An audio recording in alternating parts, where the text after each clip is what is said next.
मेघमाଳରେ शीघ्र आसुथिबा आम्भमानଙ୍କ प्रभु जीशु ख्रीष्टଙ୍କର ଅତି ପବିତ୍ର ଓ ବହୁମୂଲ୍ୟ ନାମରେ ଆପଣ ସମସ୍ତଙ୍କୁ ଆଉ ଗୋଟିଏ ନୂତନ ପ୍ରସଙ୍ଗରେ ପୁନର୍ବାର ମୁଁ ସ୍ୱାଗତ କରେ। ମୁଁ ପ୍ରଭୁଙ୍କୁ ଧନ୍ୟବାଦ ଦିଏ। ପରମେଶ୍ୱର ଆମ ସମସ୍ତଙ୍କୁ ଆଉ ଏକ ନୂତନ ଦିନରେ ପଦାର୍ପଣ କରିଅଛନ୍ତି। ତାହାଙ୍କର ଅସୀମ କରୁଣା ଅପାର ଦୟା ସକାଶୁ ଜୀବିତମାନଙ୍କ ମଧ୍ୟରେ ନାମସ୍ଥାନ ଦେଇଅଛନ୍ତି ଏବଂ ପୁନର୍ବାର ତାହାଙ୍କର ଜୀବନ୍ତ ବାକ୍ୟକୁ ଶୁଣିବା ପାଇଁ, ତାହାଙ୍କ ବାକ୍ୟରୁ ଧ୍ୟାନ କରିବା ପାଇଁ ପୁଣି ଥରେ ଏହି ଅପୂର୍ବ ସୁଯୋଗ ଆମ୍ଭମାନଙ୍କ ଜୀବନରେ ଯୋଗ କରିଅଛନ୍ତି। ସେଥିପାଇଁ ପ୍ରଭୁଙ୍କୁ ମୁଁ ହୃଦୟ ସହିତ ଧନ୍ୟବାଦ ଦିଏ। ପ୍ରିୟ ପ୍ରଭୁଙ୍କ ଲୋକମାନେ, ସବୁଦିନ ଭଳି ଆଜି ମଧ୍ୟ ଆଉ ଏକ ପ୍ରସଙ୍ଗରେ ପରମେଶ୍ୱରଙ୍କ ବାକ୍ୟରୁ ଆମେ ଅଳ୍ପ ସମୟ କଥାବାର୍ତ୍ତା ହେବା। ଆଜି ଆମେ ଯେଉଁ ପ୍ରସଙ୍ଗରେ ପ୍ରଭୁଙ୍କ ବାକ୍ୟରୁ ଧ୍ୟାନ କରିବା, ସେହି ପ୍ରସଙ୍ଗର ଶୀର୍ଷକ ହେଲା ପ୍ରଭୁ ଯୀଶୁ ଖ୍ରୀଷ୍ଟ କେବେ କାହାକୁ ପ୍ରାର୍ଥନା ଅନୁରୋଧ ଦେଇଥିଲେ କି? ଆଜିର ପ୍ରସଙ୍ଗ ହେଲା ଯୀଶୁ କେବେ କାହାକୁ ପ୍ରାର୍ଥନା ଅନୁରୋଧ ଦେଇଥିଲେ କି? ଏହି ପ୍ରସଙ୍ଗରେ ପରମେଶ୍ୱରଙ୍କ ବାକ୍ୟରୁ ଆମେ ଅଳ୍ପ ସମୟ ଧ୍ୟାନ କରିବା। ଆମେ ମନୁଷ୍ୟ ଭାବରେ ଆମ୍ଭମାନଙ୍କ ପିତା ପରମେଶ୍ୱରଙ୍କ ନିକଟରେ ଯୀଶୁଙ୍କ ନାମରେ ଆମେ ଅନେକ ପ୍ରାର୍ଥନା ଅନୁରୋଧ ଦେଇଛୁ, ଅନେକ ପ୍ରାର୍ଥନା ଆମେ କରିଛୁ ଏବଂ ମଣ୍ଡଳୀରେ ପରସ୍ପର ନିକଟରେ ଆମେ ଅନେକ ପ୍ରାର୍ଥନା ଅନୁରୋଧ ଦେଇଛୁ ଏବଂ ଆମ୍ଭମାନଙ୍କର ପ୍ରଭୁଙ୍କର ଦାସମାନଙ୍କ ନିକଟରେ, ପାଳକମାନଙ୍କ ନିକଟରେ ଆମେ ଅନେକ ପ୍ରାର୍ଥନା ଅନୁରୋଧକୁ ଆମେ ଜଣେଇଛୁ। ମାତ୍ର ପ୍ରଭୁ ଯୀଶୁ ଖ୍ରୀଷ୍ଟ ସେ କେବେ କାହାକୁ ପ୍ରାର୍ଥନା ଅନୁରୋଧ ଦେଇଥିଲେ କି? ଏହି ପ୍ରସଙ୍ଗରେ ପ୍ରଭୁଙ୍କର ବାକ୍ୟ ଆମ୍ଭମାନଙ୍କୁ କ'ଣ କହେ, ବାଇବେଲରେ କ'ଣ ଲେଖାଯାଏ, ଆମେ ଅଳ୍ପ ସମୟ ଧ୍ୟାନ କରିବା ପାଇଁ ଯିବା। ଆପଣମାନେ ମୋ ସହିତ ମାଥ୍ୟୁ ଲିଖିତ ସୁସମାଚାର 9 ଅଧ୍ୟାୟକୁ ଆସିବେ। ମାଥ୍ୟୁ ଲିଖିତ ସୁସମାଚାର 9 ଅଧ୍ୟାୟ 36, 37, 38 ପଦ ଯଦି ଆମେ ଧ୍ୟାନ କରିବା, ଯେ ଆଜିର ଏହି ପ୍ରଶ୍ନର ଉତ୍ତର ବାଇବେଲ ଆମମାନଙ୍କୁ ସ୍ପଷ୍ଟ ଭାବରେ ପ୍ରକାଶ କରେ। ଆପଣମାନଙ୍କ ନିମନ୍ତେ ଏବଂ ଆମ ସମସ୍ତଙ୍କ ନିମନ୍ତେ ମୁଁ 36 ପଦ ପଢ଼ିବା ପାଇଁ ଚାହେଁ। ଲେଖାଯାଏ, ଆଉ ଲୋକ ସମୂହକୁ ଦେଖି ସେମାନଙ୍କ ପ୍ରତି ସେ ଦୟାରେ ବିଗଳିତ ହେଲେ, କାରଣ ସେମାନେ ଅରକ୍ଷକ ମେଷ ପରି ଦୁର୍ଦ୍ଦଶାଗ୍ରସ୍ତ ଓ ଛିନ୍ନ ଭିନ୍ନ ଥିଲେ। ପ୍ରିୟ ପ୍ରଭୁଙ୍କ ଲୋକମାନେ, ଯେଉଁ ସମୟରେ ପ୍ରଭୁ ଯୀଶୁ ଖ୍ରୀଷ୍ଟ ଏହି ପୃଥିବୀ ପୃଷ୍ଠରେ ଥିଲେ, ସେହି ସମୟରେ ସେ ଲୋକ ସମୂହକୁ ସେ ଦେଖୁଛନ୍ତି। ଅନେକ ବିଶ୍ୱାସୀମାନଙ୍କୁ ଦେଖୁଛନ୍ତି, ଯେଉଁମାନଙ୍କ ହାତରେ ବାଇବେଲ ଅଛି, ପବିତ୍ର ଧର୍ମଶାସ୍ତ୍ର ଅଛି, ଯେଉଁମାନଙ୍କର ନିକଟରେ ଯାଜକମାନେ ଅଛନ୍ତି, ଲେବୀୟ ଲୋକମାନେ ଅଛନ୍ତି, ପ୍ରାଚୀନ ଲୋକମାନେ ଅଛନ୍ତି, ସେମାନଙ୍କୁ ସେ ଦେଖୁଛନ୍ତି। ସେମାନଙ୍କୁ ଦେଖି ସେ ଦୟାରେ ବିଗଳିତ ହେଉଛନ୍ତି। କାହିଁକି ସେ ଦୟାରେ ବିଗଳିତ ହେଉଛନ୍ତି? ସେମାନଙ୍କର ଘର ନାହିଁ ବୋଲି ନାହିଁ, ସେମାନଙ୍କୁ ପିନ୍ଧିବା ପାଇଁ, ଖାଇବା ପାଇଁ ସେମାନଙ୍କର ଟଙ୍କା ପଇସାର ଅଭାବ, ସେମାନେ ରୋଗଗ୍ରସ୍ତ ଅଛନ୍ତି, ସେଥିପାଇଁ ସେ ଦୟାରେ ବିଗଳିତ ହେଉନାହାନ୍ତି। ସେ କାହିଁକି ଦୟାରେ ବିଗଳିତ ହେଉଛନ୍ତି? କାରଣ ସେମାନଙ୍କର ପାଳକ ଥିବା ସତ୍ତ୍ୱେ ମଧ୍ୟ, ସେମାନଙ୍କର ମଣ୍ଡଳୀ ଥିବା ସତ୍ତ୍ୱେ ମଧ୍ୟ, ତାଙ୍କ ହାତରେ ବାଇବେଲ ଥିବା ସତ୍ତ୍ୱେ ମଧ୍ୟ ସେମାନେ ଅରକ୍ଷକ ମେଷ ପରି ସେମାନେ ଥିବାରୁ ସେମାନଙ୍କୁ ଦେଖି ସେ ଦୟାରେ ବିଗଳିତ ହେଉଛନ୍ତି। ପ୍ରିୟ ପ୍ରଭୁଙ୍କ ଲୋକମାନେ, ଆଜି ମଧ୍ୟ ଆମ୍ଭମାନଙ୍କ ଗହଣରେ, ଖ୍ରୀଷ୍ଟିଆନ ସମାଜରେ, ଆମ ଗାଁରେ, ସାହିରେ, ମଣ୍ଡଳୀରେ ଅନେକ ଏ ପ୍ରକାର ଭାଇ ଭଉଣୀମାନେ ଅଛନ୍ତି। ଅନେକ ଶିକ୍ଷା ଦେଲା ପରେ ମଧ୍ୟ, ମଣ୍ଡଳୀରେ ରହି ମଧ୍ୟ ବନ୍ଧନଗ୍ରସ୍ତ ଭାବରେ ସେମାନେ ଜୀବନଯାପନ କରୁଛନ୍ତି। ଆଜି ଅନେକ ଭାଇ ଭଉଣୀମାନେ ଅଛନ୍ତି, ସେମାନେ ନିଶା ଦ୍ରବ୍ୟରୁ ମୁକ୍ତ ହୋଇନାହାନ୍ତି, ସିନେମା, ନାଟକ, ଗୀତ, ବିଭିନ୍ନ ପ୍ରକାର ରଙ୍ଗରସରୁ ସେମାନେ ମୁକ୍ତ ହୋଇନାହାନ୍ତି। ଆଉ ସେମାନେ ଅରକ୍ଷକ ମେଷ ପରି ସେମାନେ କ'ଣ ହେଉଛନ୍ତି? ସେମାନେ ଯାତ୍ରା କରୁଛନ୍ତି, ଅରକ୍ଷକ ମେଷ ପରି ସେମାନେ ଜୀବନଯାପନ କରୁଛନ୍ତି। ଆମେ ଯେଉଁ ସମୟରେ ଏହି ପ୍ରକାର ବିଶ୍ୱାସୀ ଭାଇ ଭଉଣୀମାନଙ୍କୁ ଦେଖୁଛୁ, ଆମ୍ଭମାନଙ୍କର ମନୋଭାବ କ'ଣ? ଆମେ ସେମାନଙ୍କୁ ଦେଖି ଆମେ କ'ଣ ଚିନ୍ତା କରୁଛୁ? ଯୀଶୁଖ୍ରୀଷ୍ଟ ଏହି ପ୍ରକାର ବିଶ୍ୱାସୀମାନଙ୍କୁ ଦେଖିଲେ ଆଉ ସେ ଦୟାରେ ବିଗଳିତ ହେଲେ। ଯଦି ଆଜି କୌଣସି ବିଶ୍ୱାସୀମାନଙ୍କୁ ଆମେ ଦେଖୁ ଯେଉଁମାନେ କି ବନ୍ଧନରେ ଅଛନ୍ତି, ବର୍ଷ ବର୍ଷ ଖ୍ରୀଷ୍ଟିଆନ ହେଲା ପରେ ପରିବର୍ତ୍ତନ ହୋଇପାରୁନାହାନ୍ତି, ସେହି ପ୍ରକାର ଲୋକମାନଙ୍କୁ ଯଦି ଆଜିର କୌଣସି ଖ୍ରୀଷ୍ଟିଆନ ଭାଇ ଭଉଣୀ ଯଦି ଦେଖିବେ, ତାହେଲେ ସେମାନେ କମେଣ୍ଟ କରିବେ ଯେ तुमे एते वर्ष है तुम ख्रीस्टियान हो पाप छाड़ी पारुना आउ तुम जीवन ठीक ना यह ताहा विभिन्न प्रकार कथा कही था मात्र जीशु ख्रीस्ट से प्रकार से कहूना से देखि से दुख प्रकाश करुँच दयारे विगलित होती से समय से अपना शिष्य मान से कौन कहते 37 पद लिखा जाए सेते बेले जीशु अपना शिष्य मान कहले शस्य सीना प्रचुर मात्र कार्यकारी माने अल्प। प्रिय प्रभु लोक माने शस्य प्रचुर आज अनेक विश्वासी भाई भणी मान अच्छी आज अनेक विश्वासी भाई भणी माने मंडली रे रहिले वर्ष वर्ष रहिले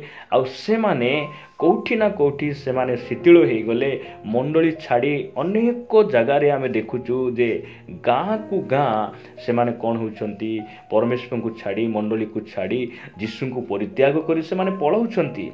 एई स्थान लिखा जाउछि जे शस्य प्रचुर विश्वासी मान अनेक अच्छंती आउ कार्यकारी माने अल्प। कार्यकारी माने अल्प बोली कहिबार अर्थ हैला पालकर अभाव नाही। आज ख्रिस्टियान समाज रे नेता मानकर अभाव नाही मात्र कार्यकारी नेता मानकर अभाव। आज सदस्य माने अनेक अच्छंती पालक प्रचारक अनेक अच्छंती मात्र कार्य करुथिबा पालक माने अभाव। यह जीशु ख्रीस्ट देखुचंती यह जानुचंती जदि आज गोटे मंडली भ्रष्ट अवस्था अच्छी आज गोटे मंडली केवल आज परंपरार लिप्त अच्छी बंधन से माने बाहरी पारुना पृथक हो पारुना समाज पृथक हो पारुना पवित्र हो पारुना धर्म जीवन जापन करि पारुना यार कारण है सही मंडली रे ठीक कार्यकारी बा कार्यकर्ता जे कि बोझर भाव लोकंकर आत्मार चिंतारे सेमानकर सुरक्षा निमंते सेमानंकु आगमन निमंते प्रस्तुत कला भली बोझ भय भक्ति भाव जदि पालक रही थांते ताहले तांको मंडली आज से प्रकार न थांता। यह जीशु ख्रीस्ट से देखि पारुचंती आपना शिष्य मान से कहउचंती जे शस्य सीना प्रचुर कार्यकारी माने अल्प।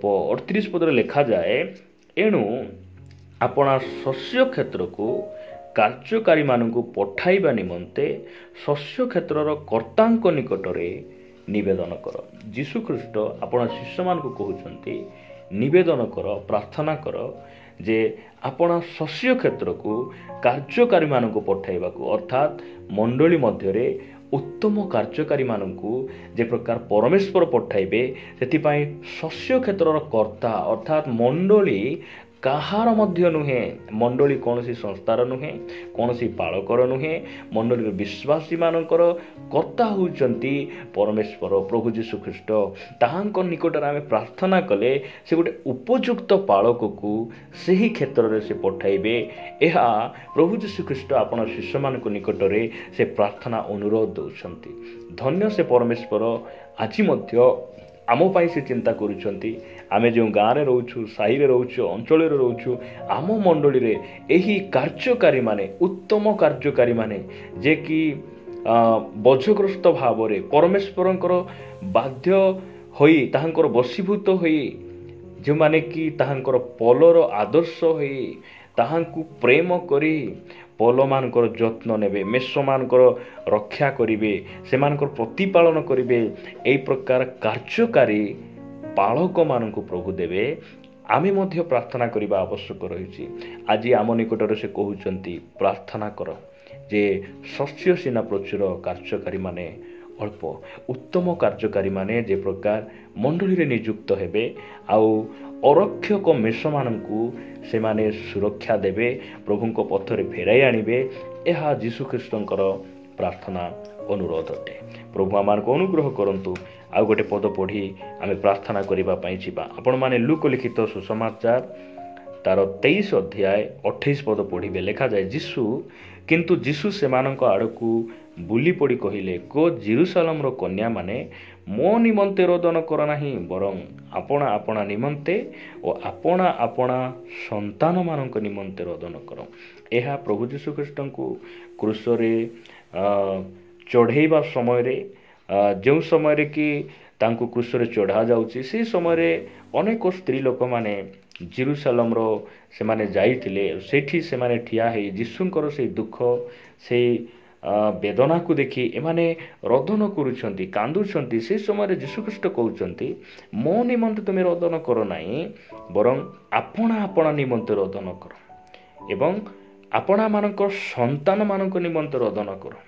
ଏହି ସ୍ଥାନରେ ଯୀଶୁଖ୍ରୀଷ୍ଟ ଯାହା କହୁଛନ୍ତି, ସେହିଦିନ କ'ଣ ଜେରୁସାଲେମର କନ୍ୟାମାନଙ୍କୁ ଆଉ ତାଙ୍କର ପୁତ୍ର ସନ୍ତାନମାନଙ୍କୁ କିଏ ଦୁଃଖ ଦେଲା, କିଏ ତାଙ୍କୁ କ୍ରୁଶରେ ଚଢ଼ାଇଥିଲା? କିଛି ମଧ୍ୟ ସେମାନଙ୍କ ଜୀବନରେ ଦୁଃଖ ନାହିଁ। ମାତ୍ର ସେ ଯୀଶୁଖ୍ରୀଷ୍ଟ କହିବାର ଅର୍ଥ ହେଲା, ନିଜ ପାଇଁ ତୁମେ କ'ଣ କର? ଅନୁତାପ କର, ପ୍ରାର୍ଥନା କର, କ୍ରନ୍ଦନ କର। ଆଉ ସେ କହୁଛନ୍ତି ତୁମର ସନ୍ତାନମାନଙ୍କ ନିମନ୍ତେ କ'ଣ କର? ରୋଦନ କର ଅର୍ଥାତ୍ ନିବେଦନ କର, ପ୍ରାର୍ଥନା କର। କ'ଣ ପାଇଁ ପ୍ରାର୍ଥନା କର?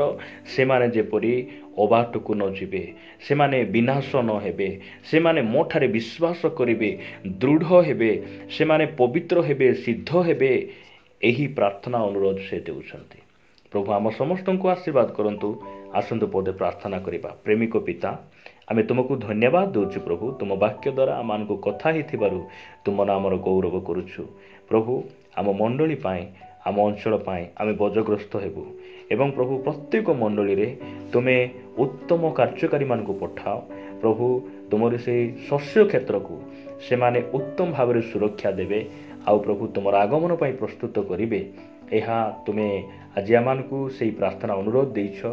ଧନ୍ୟବାଦ। ସବୁବେଳେ ଆମ ମନରେ ଏହି ବୋଝ ରହୁ ପ୍ରଭୁ, ତୁମରି ମେଷମାନଙ୍କର ଯତ୍ନ ନେବା ପାଇଁ, ତୁମର ସେ ଉତ୍ତମ କାର୍ଯ୍ୟକାରୀମାନଙ୍କୁ ପ୍ରତ୍ୟେକ ଶସ୍ୟ କ୍ଷେତ୍ରରେ ତୁମେ ନିଯୁକ୍ତ କରି ଗୌରବ ପାଅ। ପ୍ରାର୍ଥନା ପ୍ରିୟ ପ୍ରଭୁ ଯୀଶୁଙ୍କ ନାମରେ ମାଗୁଛୁ, ଆମେନ୍ ଆମେନ୍।